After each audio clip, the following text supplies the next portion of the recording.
Hello everybody, thought I would show off a few new additions to my collection, first being this Dirt Devil Ultra MVP. This one was found at a thrift store where I'd basically been looking at some thrift stores in my area online, and I noticed that they posted a picture with this vacuum in the background, so headed over there. The store's outside of my usual location because it's probably about an hour away, but Ultra MVPs are pretty rare, and I wanted to try and save it. So we'll take a closer look at this machine. This was Dirt Devil's dual motor upright from the 1990s. It was, you can see that you have an actual brush roll stop. There is a little switch in there that shuts down the brush roll. You got dual headlights. This was a pretty nice vacuum for its time, I believe. I want to say it sold for about $200. I've seen some ads for it.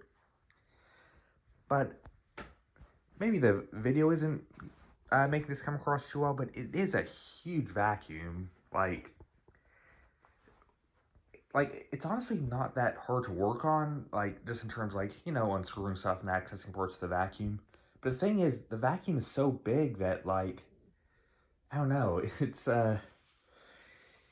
not that fun. Stuff like flipping it over to change the belt, or popping the hood off to get the lights, stuff like that.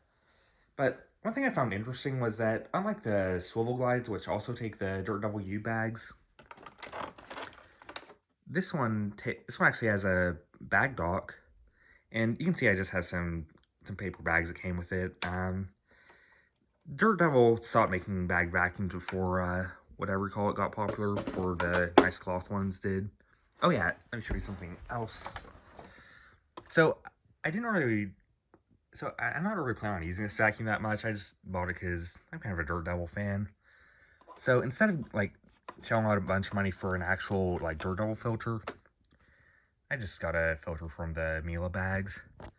It's not like this thing has any filtration whatsoever. It's not sealed, and unfortunately, because it's a Dirt Devil, they have these issues with the motor mounts, or is it the motor mounts? That basically the motor chamber tends to break around here, where it connects to the base of the vacuum, which is why you see this big gap right here. Dirt Devil Swivel Glide has the same issue. So it's kind of just something that tends to happen with these machines. It was a kind of widespread design flaw, I suppose. Yeah, listen to that creaky plastic. This thing certainly isn't a SIBO. So you can see it actually has the edge wedge still there, which is kind of cool. I think that gets lost on a lot of these vacuums, and I'm not sure how useful that attachment was. But it is actually bigger than a standard edge wedge, just for comparison. This one came from a Dirt Devil Vision that you'll see in the next video. Now, one unique thing about this vacuum is its Aeropaths setup. Actually, I should have kept the bag door open, but rather than the way normal clean air vacuums are, where, we'll take this one for example. You'll have the dirt go from the brush roll to the hose, all the way there and into the dust receptacle. The Dirt Devil Ultra MVP actually has two separate air paths, a bit like a Record Radiance. While the vacuum is standing up, a little trap door will stay down right around here, I believe, and block off airflow to the nozzle while you use the hose. Then once you lean the vacuum back, then the door opens and air can start flowing through. Because you have, right behind here, there's basically two separate air paths that converge right here. So it's not totally like the Radiance. I don't think that this whole two air path setup is a very good idea, but I do think Record executed it better. Which, I mean, I'd hope they would, because Radiances are very expensive vacuums. But yeah, I don't think this is that great of a vacuum, but it almost does seem like a prototype version of both the the Recur Radiance and the Miele S7. Like, the Brushroll motor setup seems pretty similar to the S7. It doesn't have the fancy, like, spring-loaded height adjustment or whatever. And kind of like the Radiance has those two Aeropaths.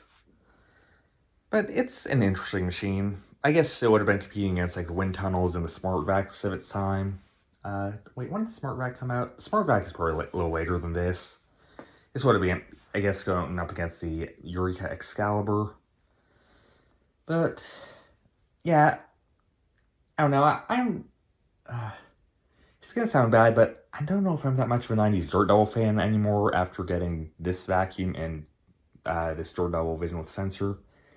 Once I started getting stuff like the Recurs, the Sebos, and the Miele's, the Lindhaus, I'm kind of a modern vacuum fan now. Like, that's kind of what I don't know, like, I don't really like having vacuums that I don't really use that often, but at the same time, like, these are vacuums that I have wanted for a long time, like, ever since I was a kid, because, I mean, when you're, like, a young kid, that you can't really buy these things, and by the time I could, like, I was old enough to start going to the thrift stores and stuff, had gotten pretty rare, because they're Dirt Devils and not super well made. But anyways, y'all are probably interested in seeing this Dirt Devil MVP, Ultra MVP running. And just before I start that, I will say that I don't think this vacuum sits on the carpet very well. Like, I've tried multiple height adjustment settings, and if I try to use it for a long time, I notice it just kind of skips and bounces a lot. That could obviously be due to the what do you call it? The broken plastic that is meant to keep the base in place. But I also think that the Brushroll motor isn't strong enough for a vacuum like this. Like, I can really hear it getting bogged down and stuff, even with a very fresh belt. So, yeah, this was definitely Dirt Devil's first dual motor upright. It shows. I guess, who'd been making them before? I know Sebo, Electrolux, Lindhaus, I suppose. Yeah, I mean, other companies had been making dual motor uprights, but I guess they're kind of a new phenomenon in the mid-90s. Because even a lot of vacuum it's pretty easy to find a dual motor upright these days, but back then, when you think 90s vacuums, you think, swivel glides, wind tunnels, what else? Eureka Victories, Phantoms,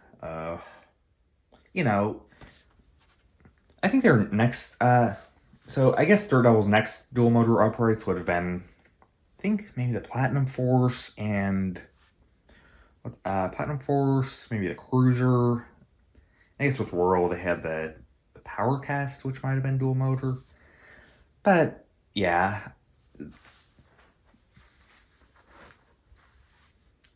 I guess let's just get this vacuum running.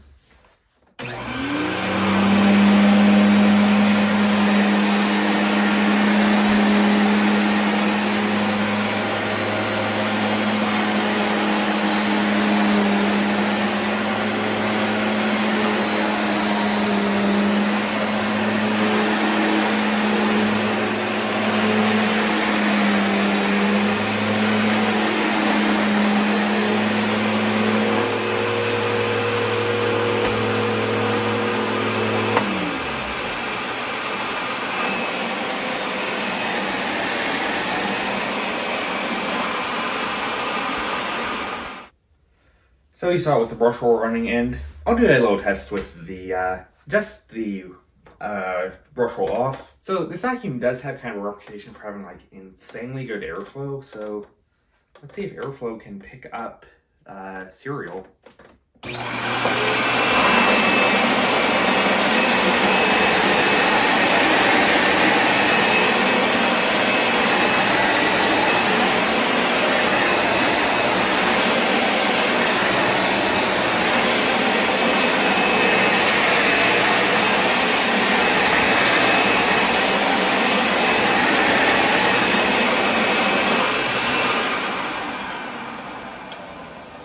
It picked up pretty well.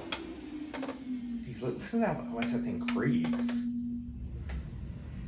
Yeah, it's a 90s Dirt Devil. It's what you expect. And next is gonna be the Dirt Devil Vision with Sensor, which came out a few years later, so stay tuned for that.